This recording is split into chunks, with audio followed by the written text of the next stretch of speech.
Welcome everyone.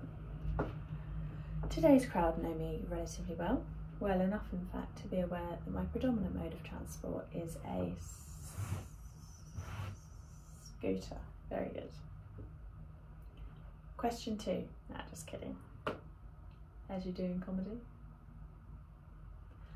My scooter's a good bit of kit that gets me around well, but I can't complete a journey without someone yelling after me, "Oi, is that electric?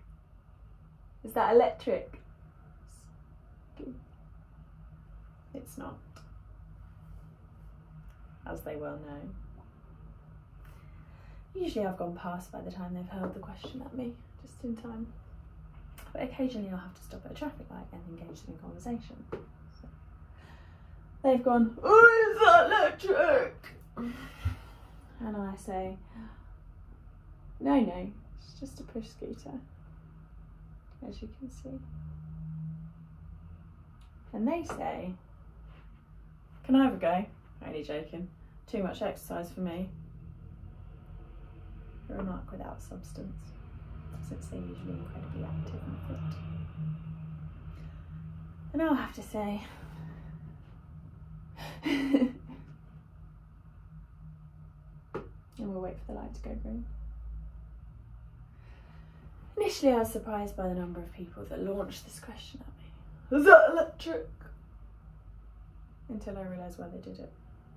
It's because they need me, a complete stranger, to be aware that they're aware of the new trend of electric scooters, the new Batmobiles. And then I realised what these hecklers had in common. All age 32. Any younger than that, I've probably gone up to them taking a selfie and gone, "Is that a TikTok? Is it?" Any older than 32 probably aren't aware of the new trend of electric scooters. No, it's funny though, isn't it, how desperate we are to prove that we know things at all costs. So it's okay when we do this as a child, isn't it? I've got an example, coincidentally. Put your hands up if you remember anyone at primary school ever coming up to you and asking this: "Do you lick a dick a day?" No hands. No worries. I'll tell you what happens. We'll play out the scenario. So you be the nasty school child. I'll be myself as a child. So you come up to me, "Do you lick a dick a day?" And I'll respond accordingly.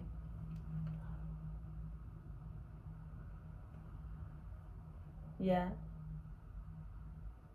Because of course I had no idea what it meant, but I sensed, even aged 8, it was social suicide not to know.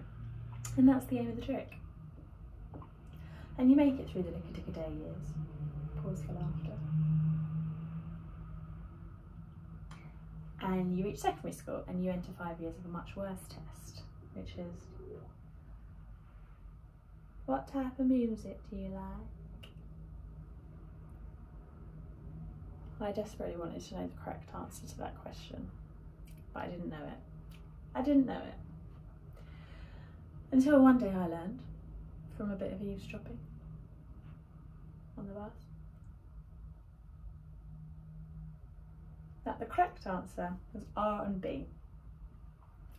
Okay. I thought that was spelled ARUNBEE.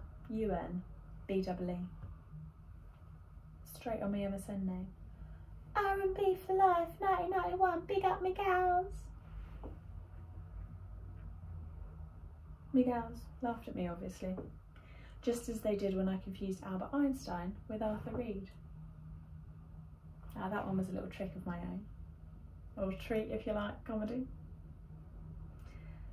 That was supposed to split a crowd into 2 groups. Group number 1, not laughing because you don't know who Arthur Reed is. Fair enough.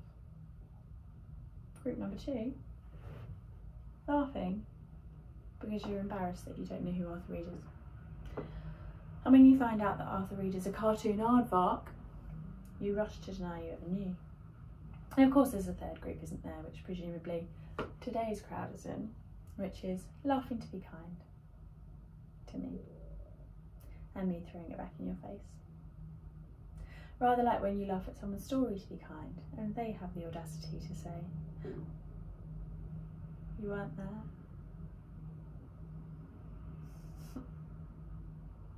Tell you where else you went.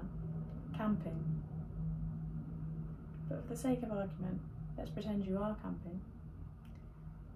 And you wake up in the morning, it's a lovely day, and you've gone to brush your teeth at the outdoor sinks. You've got your toothbrush in hand, you're waiting in line, a couple of sinks, a couple of queues. And someone in the adjacent queue engages you in conversation and goes, lovely day. And you say, oh yeah, I can't believe it. It's gorgeous. And there's a pause. And he looks over at you again. Yes, it's a man. He looks over at you again and he looks calmly and deliberately down at the toothbrush in your hand. And he goes, that electric? And you say, what, this thing?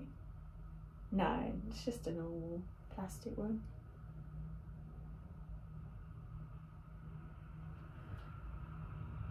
And he says, can I have a go?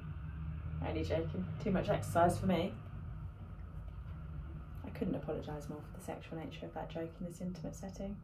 That was horrible for us both. That's it from me, good night.